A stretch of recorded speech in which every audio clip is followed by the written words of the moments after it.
नमस्कार बालमित्रांनो, आज आपण प्रभू श्रीराम यांच्या जन्माची कथा ऐकणार आहोत.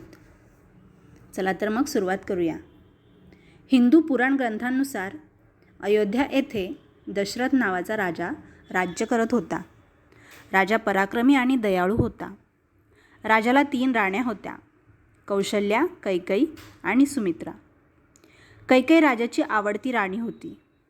राजाचे साम्राज्य दूरवर पसरलेले होते. प्रजा देखील आनंदी होती. पण राजाला एकच दुःख होते, ते म्हणजे राजाला मूल नव्हते. पुत्रप्राप्तीसाठी दशरथ राजाला त्यांच्या गुरुने पुत्रकामेष्टी यज्ञ करायला सांगितले. राजाने हा यज्ञ केला.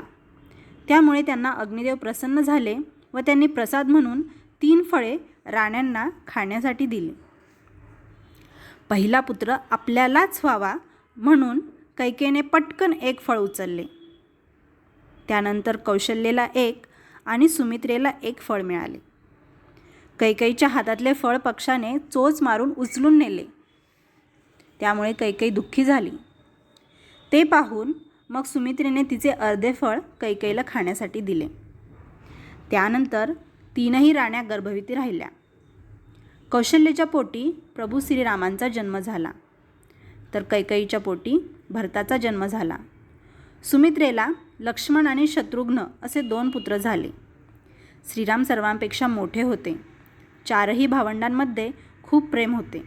4घेही पराक्रमी होते. चैत्र महिन्याच्या शुक्ल पक्षातील नवमीला श्रीरामांचा अयोध्येत जन्म झाला. त्यामुळे हा दिवस रामनवमी म्हणून ओळखला जातो.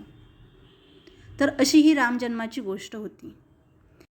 बालमित्रांनो, अशाच नवनवीन गोष्टी ऐकण्यासाठी माझ्या चॅनलला सबस्क्राईब करा आणि व्हिडिओला लाईक आणि शेअरसुद्धा करा.